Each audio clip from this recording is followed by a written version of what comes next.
Welcome to C4 Chemistry class. My name is Pankaj Singh, and today we will discuss about the reaction of haloalkane and haloarine with the magnesium.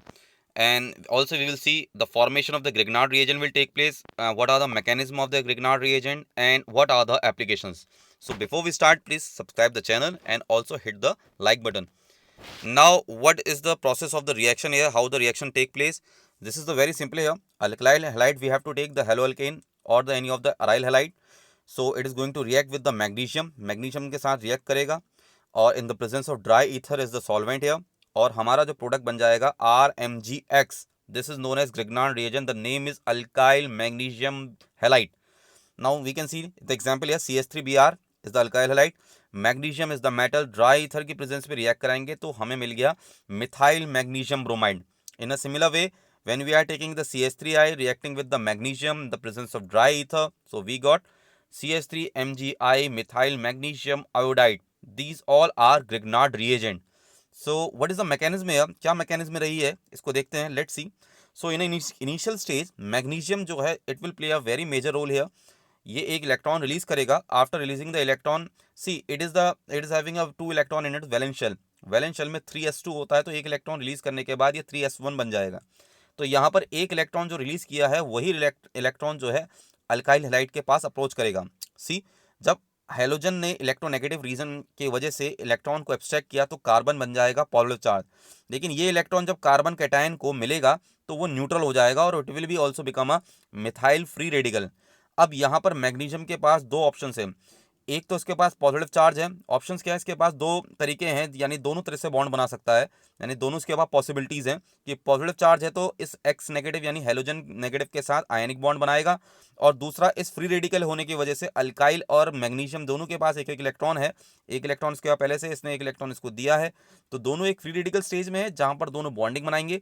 तो bonding बनाने के बाद इस magnesium के ऊपर partial positive charge आ जाएगा और यहाँ पार्शियल नेगेटिव चार्ज आ जाएगा. तो इस वजह से इसका करेक्टर थोड़ा आयनिक और कोवलेंट होता है. अराउंड 50% होता है ionic as well as covalent character दोनों ही देखने को मिलता है. यहाँ पर ड्राई ईथर का बहुत बड़ा रोल है. सी, ये रिएक्शन रिवर्सिबल नेचर की है, यानी थोड़ी देर में, क्योंकि काफ़ी अनस्टेबल होता है. मैग्नीशियम का पार्शियल पॉजिटिव चार्ज है, यानी 100% इसके ऊपर पॉजिटिव चार्ज नहीं आया है. Though it is attracted ionically with the halogen halide negative ion, लेकिन यहाँ पर कार्बन के साथ वो एक बॉन्डिंग कर रहा है, कोवलेंट बॉन्डिंग कर रहा है, और मेटल्स जनरली कोवलेंट बॉन्डिंग नहीं करते हैं. तो एक तरीके से एक अनस्टेबल स्टेज है जिसमें रिवर्सिबल स्टेज, रिवर्सिबल यानी बैकवर्ड रिएक्शन कर सकता है. तो इसमें रोल आता है ड्राई ईथर का. तो ड्राई ईथर यहाँ पर जो है इस Mg के ऊपर जो पार्शियल पॉजिटिव चार्ज आ रहा है इसको अपने इलेक्ट्रोनेगेटिव इलेक्ट्रॉन की वजह से या इलेक्ट्रोनेगेटिव करेक्टर की वजह से ऑक्सीजन जो ड्राई ईथर में ROR है ये इसको स्टेबलाइज कर देता है. यहाँ इसको स्टेबलाइजेशन मिल जाती है इस ड्राई ईथर की वजह से, और इस ड्राई ईथर की वजह से ही ये बैकवर्ड रिएक्शन नहीं करता है. दूसरी इंपॉर्टेंट जो इसकी स्पेशलिटी है ड्राई ईथर की वो ये है कि ड्राई ईथर आपका एक इनर्ट सॉल्वेंट होता है and it do not take part in the chemical reaction. यानी वो किसी केमिकल रिएक्शन में कोई प्रोडक्ट या किसी रिएक्टेंट के साथ जुड़ करके कोई अदर प्रोडक्ट या बाय प्रोडक्ट नहीं बनाता है. इसका काम सिर्फ यही है कि यहाँ पर तक आकर के इसको स्टेबलाइज कर देना. नाउ इसकी स्टीरियोकेमिस्ट्री भी समझते हैं, क्योंकि हमने देखा अभी मिथाइल फ्री रेडिकल बन गया था, और मिथाइल फ्री रेडिकल्स जो होते हैं वो सभी sp2 हाइब्रिडाइज्ड होते हैं, यानी ट्राइगोनल प्लानर होते हैं. यानी अगर इनके तीनों CH3 फ्री रेडिकल है, CH3 फ्री रेडिकल है, देख लीजिए, तो यहाँ पर ये जो तीनों हाइड्रोजन है ये एक प्लेन में लाई करेंगे, और ये जो MTP ऑर्बिटल है जिसमें एक इलेक्ट्रॉन लाई कर रहा है जो कि किसी से शेयर्ड नहीं है, तो ये प्लेन के परपेंडिकुलर लाई करेगा. यानी अगर मान लीजिए ये स्क्रीन है तो स्क्रीन से ऊपर आ रहा है ये वाला इलेक्ट्रॉनिक क्लाउड जिसमें एक इलेक्ट्रॉन है, तो Mg की जो अप्रोच होगी, मैग्नीशियम की अप्रोच, वो दोनों ही साइड से हो सकती है. ये अबव से भी आकर के इसके साथ आयनिकली और पार्शियल कोवलेंट और पार्शियल आयनिकली जुड़ सकता है, और डाउनवर्ड से भी जुड़ सकता है, यानी दो ऑप्शन है. तो इस वजह से इसकी स्टीरियोकेमिस्ट्री देखें तो वो एक रेसिमिक मिक्सचर बनाता है.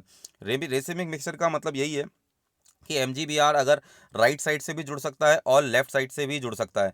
देखिए यहाँ पर राइट साइड, इसको थोड़ा हमने घुमा दिया है इसको, यानी इस प्लेन को अगर घुमा दें तो MgBr जो है अगर हम इसको देखें तो राइट से भी जुड़ रहा है और लेफ्ट से भी जुड़ा है, यानी इन्वर्जन और रिटेंशन दोनों ही प्रोडक्ट बना रहा है. तो इसीलिए हम इसको रेसिमिक मिक्सचर कहते हैं. Now, also there is an option that aryl halide is also going to form the Grignard reagent. Similar process is there. यहाँ पर देख सकते हैं, यहाँ पर हमारे पास मैग्नीशियम ब्रोमाइड है reacting with the magnesium, sorry, benzene, bromobenzene है reacting with the magnesium and giving the phenyl magnesium bromide. तो इसकी मैकेनिज्म भी ऑलमोस्ट सिमिलर ही है. यहाँ पर इलेक्ट्रोनेगेटिव होने की वजह से जो है Br जो है ये इलेक्ट्रॉन को लेकर के एब्स्ट्रैक्ट करेगा, और यहाँ पर ये पॉजिटिव चार्ज बनाएगा, तो जिसकी वजह से इलेक्ट्रॉन डोनेट करके इसको फ्री रेडिकल में जनरेट करेगा और फिर से वही प्रोसेस के थ्रू MgBr बन जाएगा। Though it is very difficult to do that just because हमारे ब्रोमोबेंजीन्स जो हैं काफ़ी ज़्यादा आपके स्टेबल होते हैं। अच्छा, यही रीज़न था कि कोरे हाउस रिएक्शन जो हमने लिथियम की पढ़ी है पिछले स्टेप पे, मैंने वहाँ डिस्कस करना रह गया था कि क्या बेंजीन या कोई भी हेलोअरीन्स क्या रिएक्ट करने नहीं दिखाते हैं लिथियम के साथ रिएक्शन। तो कोरे हाउस रिएक्शन की मैं बात कर रहा हूँ, वहाँ पर लिथियम के साथ भी यही प्रॉब्लम थी कि वहाँ पर जो बेंजीन, ब्रोमोबेंजीन या कोई भी क्लोरोबेंजीन है वो इसलिए रिएक्ट नहीं करता लिथियम के साथ। जैसे अराइल अल्काइल ब्रोमाइड ने तो रिएक्ट कर लिया था, पर ब्रोमाइड ने इसलिए नहीं किया क्योंकि यहाँ पर ये अपने इलेक्ट्रॉन की वजह से ये डोनेट करके मेसोमेरिक इफेक्ट दिखा करके पार्शियल डबल बॉन्ड करेक्टर ले आते हैं, यानी एक स्टेबल बॉन्ड बनाते हैं।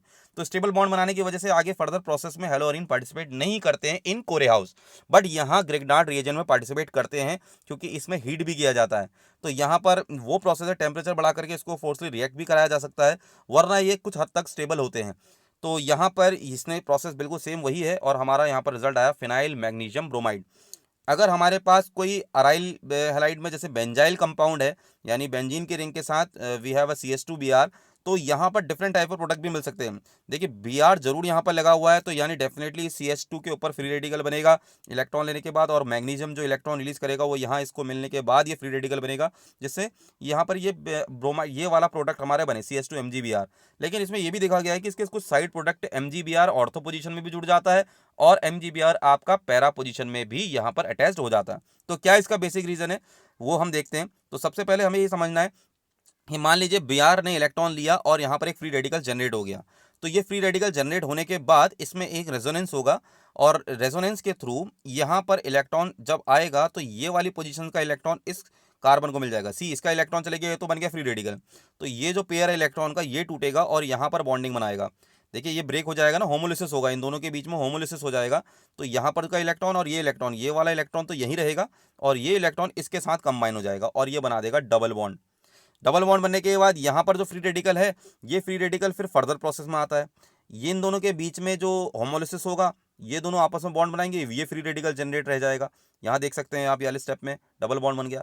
सेम प्रोसेस आगे को रिपीट होगी, फिर से होमोलिसिस होगा, ये इलेक्ट्रॉन वापस जाएगा, यहाँ इलेक्ट्रॉन इसके साथ डबल बॉन्ड बनाएगा, ये फ्री रेडिकल जनरेट हो गया। और फाइनली लास्ट में फिर से वही होगा, ये फ्री रेडिकल डिवाइड हो जाएंगे, होमोलिसिस होगा और इलेक्ट्रॉन आपका यहाँ पर इलेक्ट्रॉन आपका फिर से दोबारा से इसके साथ बॉन्डिंग बना करके ये पहले वाली स्टेज में आ जाएगा। अब यहाँ पर क्वेश्चन ये है कि सिर्फ ये CH2Br ही क्यों बना, के अलावा और कैसे बन गए। वो रीज़न यही है कि आप देख सकते हैं in all 5 resonating structures free radical केवल यहीं जनरेटेड नहीं है, यहाँ ऑर्थो पोजीशन में भी जनरेटेड है और आपका पैरा पोजीशन में भी जनरेटेड है। तो पैरा पोजीशन और ऑर्थो पोजीशन के वहाँ पर भी फ्री रेडिकल है, तो इसका मतलब मैग्नीशियम जो MgBr आएगा, Mg पॉजिटिव और Br नेगेटिव तो आयनिकली अट्रैक्टेड है, बट जो मैग्नीशियम की अटैकिंग साइड होगी वो केवल इस CH2Br तक ही लिमिटेड नहीं होगी, वो ऑर्थो और पैरा पोजीशन में भी आएगी। तो इसी वजह से अगर ये ऑर्थो पोजीशन में आता है तो ऑर्थो पोजीशन में MgBr बनाया, और इसी रीज़न से अगर ये MgBr यहाँ पर रिएक्ट करने के लिए इस पैरा पोजीशन में आ जाए, यहाँ पर जो पैरा पोजीशन के फ्री रेडिकल से बॉन्डिंग बनाए, तो ये आपका जो है पैरा पोजीशन में भी आकर के MgBr जरूर बनाएगा। So this is the reason. So now what is the benefit और the application of the Grignard reagent. इसका एक बहुत अच्छा एप्लीकेशन है। वैसे तो इसके कई सारी रिएक्शंस अल्कोहल में भी देखने को मिली, लेकिन वन ऑफ द फेमस जो है इसका कि वो ग्रिग्नार्ड रीजन से हम अल्केन बनाना ईजिली सीख सकते हैं। वो कैसे, तो देखिए यहाँ पर जो CH3MgBr है, इसकी एक थोड़ा सा इसका नेचर समझते हैं कि MgBr में जो मैग्नीशियम है this is going to be a partial positive charge and we know that this is attracted ionically as well with the CH3। तो यहाँ पर आयनिकली और कोवलेंट दोनों ही बना हुआ है, क्योंकि ये मेटल है तो मेटल की स्टेट पॉजिटिव चार्ज है, इसने इलेक्ट्रॉन डोनेट किया हुआ है तो पार्शियल नेगेटिव चार्ज आया। अब यहाँ पर हमारा जो कार्बन है ये एक न्यूक्लियोफिलिक बेस की तरह काम कर रहा है, जो कि एक स्ट्रॉन्ग बेस है, यानी अपना इलेक्ट्रॉन देना चाहता है, लेकिन इसकी जो ईज है ये ढूंढेगा, या एक तरीके से it will find something like acidic hydrogen और एक्टिव हाइड्रोजन। दो बहुत इंपॉर्टेंट चीज याद रखनी है, एसिडिक हाइड्रोजन और एक्टिव हाइड्रोजन। एसिडिक हाइड्रोजन तो हमें जो एसिड से इजीली गेन होते हैं, लाइक H2SO4 से मिल जाना, HSO4 नेगेटिव और H पॉजिटिव, HCl से मिल जाना, H पॉजिटिव और Cl नेगेटिव, या HNO3 से मिल जाना। तो यहाँ पर हमें एसिडिक हाइड्रोजन इजीली मिल जाता है। दूसरा हमें एक्टिव हाइड्रोजन भी ढूंढता है। एक्टिव हाइड्रोजन ये लाइक किसी भी ऐसे एक्टिव हाइड्रोजन उसको बोलते हैं जब कभी हाइड्रोजन आपका इलेक्ट्रोनेगेटिव एलिमेंट से जुड़ा हो, लाइक नाइट्रोजन, ऑक्सीजन और फ्लोरीन से। तो नॉफ लाइक नाइट्रोजन, ऑक्सीजन, फ्लोरीन से अगर हाइड्रोजन जुड़ा है तो वो हाइड्रोजन भी कहीं ना कहीं पार्शियल पॉजिटिव चार्ज ही गेन करता है, क्योंकि ये इलेक्ट्रोनेगेटिव एलिमेंट से जुड़ा है। देखिए NH3 में NH2 और H, NH में H के ऊपर जो है पार्शियल पॉजिटिव चार्ज, N के ऊपर पार्शियल नेगेटिव चार्ज, तो ये भी somehow behaving as a acidic hydrogen, but इसको हम बोलते हैं एक्टिव हाइड्रोजन। तो अगर इसको ये हाइड्रोजन मिल जाए तो it will easily convert into the alkane. तो यहाँ पर यही प्रोसेस होता है कि CH3MgBr H2O आ गया, H2O यानी हाइड्रोलिसिस किया। हम हाइड्रोलिसिस में जानते हैं ऑक्सीजन यहाँ पर एक इलेक्ट्रोनेगेटिव एलिमेंट है और इसके साथ जुड़ा हुआ हाइड्रोजन आपका एक एक्टिव हाइड्रोजन है। तो पार्शियल नेगेटिव चार्ज और पार्शियल पॉजिटिव चार्ज डेफिनेटली आया होगा just because of the electronegative nature of oxygen. तो इस वजह से यहाँ पर ये CH3 जो कि एक न्यूक्लियोफाइल की बेस की तरह है, ये अटैक करेगा या इसके साथ सब्स्टिट्यूट हो जाएगा इसके तरीके से H के साथ, ये OH को हटा करके अपना आ जाएगा, OH MgBr के साथ जोड़ करके magnesium hydroxy bromide easily prepare कर देगा। So this is the way when the CH3 negative is going to convert into the alkane by attacking with the or getting attached with the acidic hydrogen or active hydrogen। तो यहाँ पर हम कुछ और reaction भी, कुछ और example भी देखते हैं, जैसे कि हमारे पास CH3MgBr है, ये सिमिलर टू वही है, H यहाँ से निकला तो एक्टिव हाइड्रोजन हम जानते हैं। Please remember CH3 is partial negative charge and here H2O में जो H है हमारे पास चाहे एसिडिक हो तो H पॉजिटिव होगा, एक्टिव हो तो पार्शियल H पॉजिटिव जरूर होता है। तो यहाँ पर इसके लिए इसकी ईज होती है, इसकी अट्रैक्शन होती है, तो CH3 H पॉजिटिव के साथ मिलकर CH4 बना देगा as a alkane. Similarly we can also make the ethane also from ethyl magnesium iodide, यानी इथाइल मैग्नीशियम आयोडाइड हमारे पास जो ग्रिग्नार्ड एजेंट है उससे हम इथेन भी बना सकते हैं। C2H5OH अल्कोहल है। अब अल्कोहल यहाँ पर आपका जो है लिटिल बिट एसिडिक प्रॉपर्टी भी गेन करता है, रखता है, जिसको हम नेक्स्ट चैप्टर में जरूर समझेंगे कि कैसे इसकी एसिडिक प्रॉपर्टी आती है। तो यहाँ पर जो पार्शियल पॉजिटिव चार्ज है ये भी एक एक्टिव हाइड्रोजन है, तो ये C2H5 के साथ getting attach just because it is a partial negative charge और it will convert into the C2H6। Similarly यहाँ पर C2H5MgBr अगर हम अमोनिया से डायरेक्ट रिएक्ट कराएं like we have seen just now कि NH2H पॉजिटिव के फॉर्म में होता है, यहाँ पर नाइट्रोजन जो है पार्शियल नेगेटिव चार्ज और पार्शियल पॉजिटिव चार्ज हाइड्रोजन को बना देता है just because of the electronegative nature. तो CH2H5 उस H पॉजिटिव के साथ जुड़ करके C2H6 बना देगा और पीछे रिलीज कर देगा MgBr NH2। यही हम साइक्लिक कंपाउंड में भी देख सकते हैं। रिमेंबर यहाँ पर हमने अल्काइन लिया हुआ है, now we have not the acidic, but यहाँ पर एसिडिक प्रॉपर्टी अल्काइन रखता है। अल्काइन की प्रॉपर्टी लिटिल बिट एसिडिक होती है just because of the greater acidic character. Please remember not alkane not alkyne, ना ही अल्केन के पास होता है ना ही आपके अल्कीन के पास ये प्रॉपर्टी होती है, सिर्फ अल्काइन के पास प्रॉपर्टी होती है कि ये एसिडिक बिहेवियर शो करता है, ये एक पार्शियल नेगेटिव चार्ज और पार्शियल पॉजिटिव चार्ज यहाँ पर शो करता है। इसका रीज़न यही है कि यहाँ पर कार्बन जो है वो sp हाइब्रिडाइज्ड होता है और अपने 50% एनर्जी उसकी s ऑर्बिटल में यूज हो जाती है, तो ग्रेटर s कैरेक्टर की वजह से ये एक हाइड्रोजन के इलेक्ट्रॉन को धीरे धीरे इलेक्ट्रोनेगेटिव एलिमेंट की तरह बिहेव करके पार्शियल नेगेटिव चार्ज गेन करके हाइड्रोजन पे पार्शियल पॉजिटिव चार्ज बना देता है, यानी इसको एक तरीके से एसिडिक हाइड्रोजन में कन्वर्ट कर देता है। तो यहाँ पर एसिडिक हाइड्रोजन के लिए ईज रहती है इस साइक्लिक ग्रुप की, साइक्लोहेक्सेन की, तो यहाँ पर एक साइक्लोहेक्सेन बन गया easily. So this is all for today for the reaction of the magnesium, how the Grignard reagent is prepared, what are the mechanism and what is the basic use of this Grignard reagent। तो इसको conversion में काफ़ी use में आता है Grignard reagent की application को। So keep doing the studies and we will meet in the next video। So till then keep doing the study and thank you।